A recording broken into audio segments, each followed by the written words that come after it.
ఈరోజు మున్సిపాలిటీ ఎన్నికలు వచ్చాయి.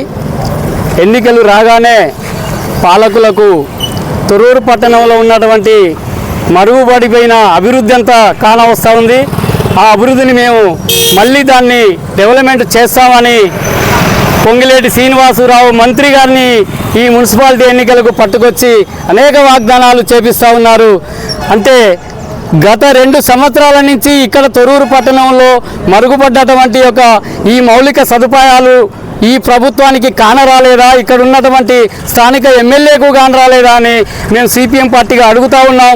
ఎందుకంటే ఓట్లు రాగానే ప్రజల్ని మభ్యపెట్టడం కోసం అనేక పథకాలు, అనేక అభివృద్ధి పథకాలు ఇవన్నీ కూడా ప్రజల ముందు వాగ్దానం చేసి ఆ వాగ్దానాన్ని మరిచిపోయి ఓట్ల తర్వాత మళ్ళీ కానరాని వ్యవస్థ మనం చూస్తూ ఉన్నాం నిత్యం. కానీ సిపిఎం పార్టీ ఒక కమ్యూనిస్టు పార్టీగా పార్టీ సిపిఎం పార్టీ ఓట్లు అనేది ఒక భాగం. ఎందుకంటే ఓట్లలో ఓడినా గెలిచినా సిపిఎం పార్టీగా ప్రజా సమస్యలను కొనసాగిస్తూ ప్రజా సమస్యల మీదనే పోరాటం చేస్తుంది తప్ప ఇక్కడ స్వార్థం కోసమో లేకపోతే ఈ డబ్బులు పెట్టి ఎన్నికల్లో గెలిచి వ్యాపారం చేయడం కమ్యూనిస్టు పార్టీలకు లేదు.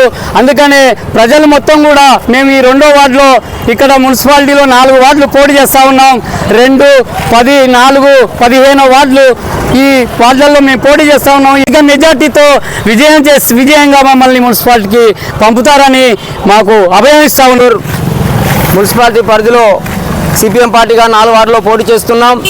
అన్ని వార్డుల ప్రచారానికి వెళ్ళినప్పుడు ప్రజలు మమ్మల్ని ఆదరిస్తున్నారు. ఎందుకంటే ప్రజా పోరాటాలు గుర్తెరిగి ప్రజల సమస్యలపై పోరాడే అభ్యర్థులను పంపించుకుంటే మా మున్సిపాలిటీ కూడా అభివృద్ధి చెందాలని ఆశిస్తున్నారు.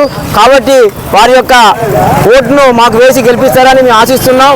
రాబోయే కాలంలో ఉద్యమాలు కానీ పోరాటాలు కానీ మీరే చేస్తారు, కావున మిమ్మల్ని ఆదరిస్తామని ప్రజలు మాకు ముక్తఖండంగా విన్నవిస్తున్నారు. విప్లవ వందనాలు తెలియజేస్తూ 2వ వార్డులో నేను పోటీ చేస్తున్నా. శుక్తి నక్షత్రం గుర్తుపై ఓటు వేసి అధిక మెజార్టీతో గెలిపించాలని ఈ పాలక వర్గాలు ఏమైనా ఎలక్షన్ ముందే కనిపిస్తారు తప్ప అభివృద్ధికి చాలా దూరంలో ఉంది 2వ వార్డు. ఇక మమ్మల్ని గెలిపిస్తే అభివృద్ధి తొర్రూరు మున్సిపాలిటీలో అభివృద్ధి ఏందో చేసి చూపిస్తాం. అక్రమ కేసులు పెట్టినా ఎన్ని పెట్టినా భయపడలేదు. ఖచ్చితంగా పౌరులు ఉంటాము, ఖచ్చితంగా నిలబడి తీరుతాం. 2వ వార్డులో జెండా ఎగరవేస్తామని ధీమా వ్యక్తం చేస్తున్నాం. పక్షాన ఉండి నేను కమ్యూనిస్టు దాంట్లో చేరి ఓట్ల గురించి తిరుగుతున్నాను. 15వ వార్డు కూడా మాకు అనుకూలంగానే ఉన్నారు, 2వ వార్డు కూడా మాకు అనుకూలంగానే ఉన్నారు, 4వ వార్డు కూడా అనుకూలంగానే ఉన్నారు, 10వ వార్డు కూడా అనుకూలంగానే ఉన్నారు. మాకు దయించి మా పేదల పక్షాన ఓట్లేయగలరని నేను మనవి చేసుకుంటున్నాను.